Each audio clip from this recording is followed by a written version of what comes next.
Hi, it's Leslie Meredith with Breakbulk Events and Media. We're here in Rotterdam at Breakbulk Europe, and I have our keynote speaker, Diederik Samsom, here with me. Welcome. Thank you. Good to be here. Yeah, it's good to meet you. Diederik just finished our keynote of the morning, looking at the future of European industry. But before we dive into that, that seems like a very big topic to me. Yeah. Tell us a little bit about yourself.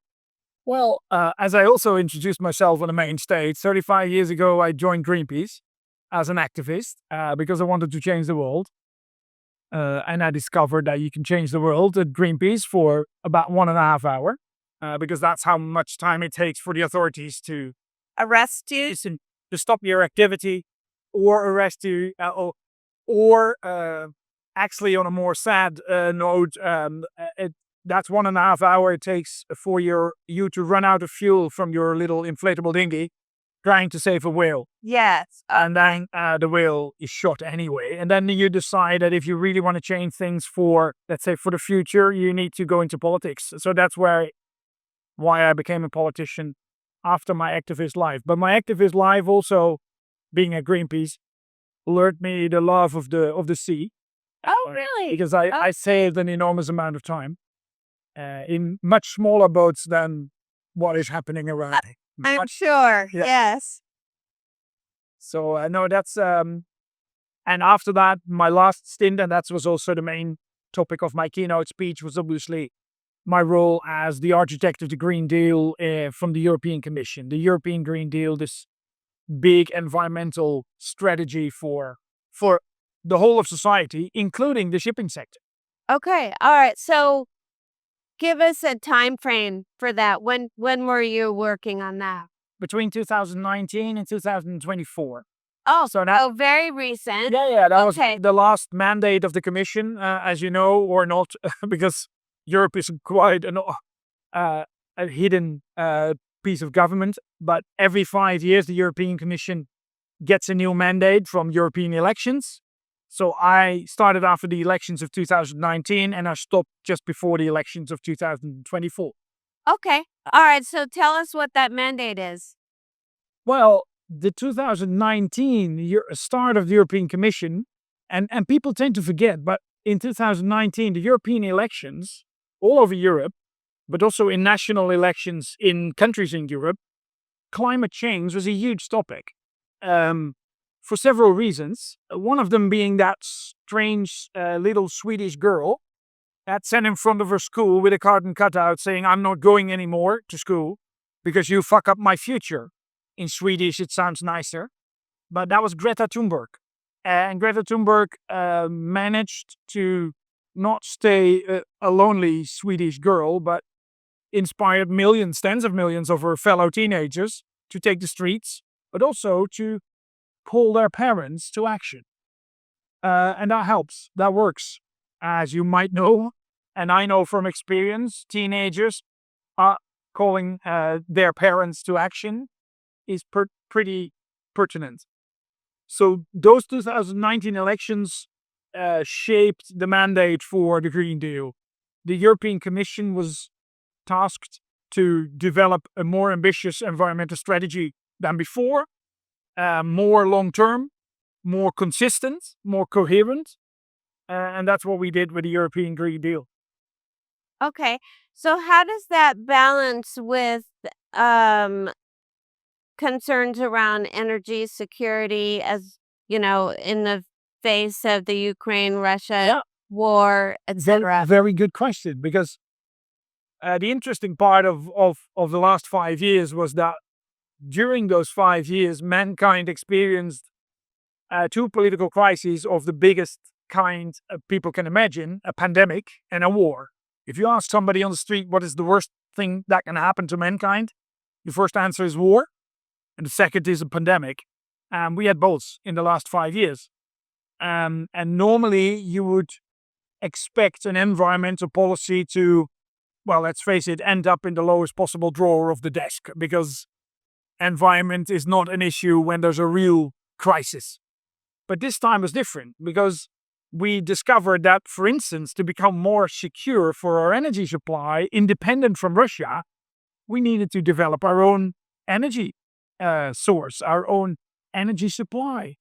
And actually, the only thing that Europe can do to become really independent from the rest of the world, or less dependent, I should say, is develop renewable energy, because that's the most democratic part of the most democratic type of energy. It's delivered to all of us: wind and solar, to a certain extent, hydropower, etc. So while you might have expected that the war would shift the attention to something else than renewable energy, it's actually put the emphasis on renewable energy as the way forward. Interesting. Um, in the current climate of US policy and tariffs, is Europe looking to source some of those uh, components for renewable energy, offshore wind, whatever it is, get more of that manufacturing back into Europe? Yes, that started already before Trump was elected and entered the White House and started to stir things up. Because it's interesting, as you say, in the light of the U.S. and tariffs, we are recording this in the beginning of May 2025. If you listen back to this in August 2025, we might laugh at ourselves, saying, "Okay, why did we get so bothered up because of the announcements of tariff and then the de-announcements of tariff and then the pause of a tariff? Let's see where that settles down." But the bigger driver underneath is more serious and sustainable. It's indeed a more hostile geopolitical environment, not just the US, also in Asia and also Europe, to be frank. I mean, because of this war, etc., Europe has realized that it should become more resilient, develop strategic autonomy, as it's called. So it's very interesting to see. And yes, the next phase of the Green Deal would be to still keep the ambition, but make them happen in Europe instead of outsourcing it to somebody else.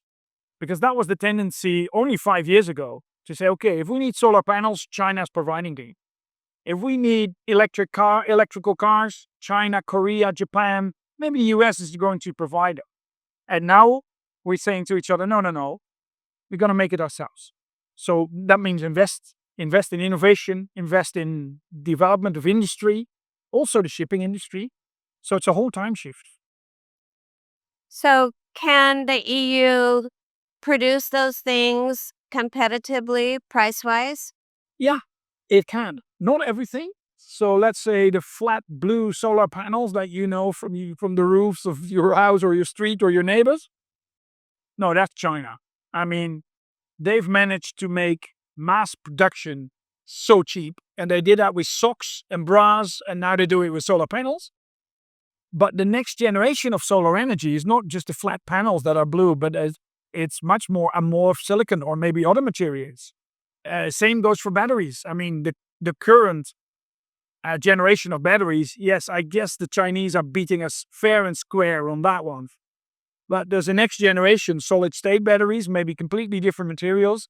And Europe still has an advantage in those types of green technology and should harness that advantage much more than it does right now.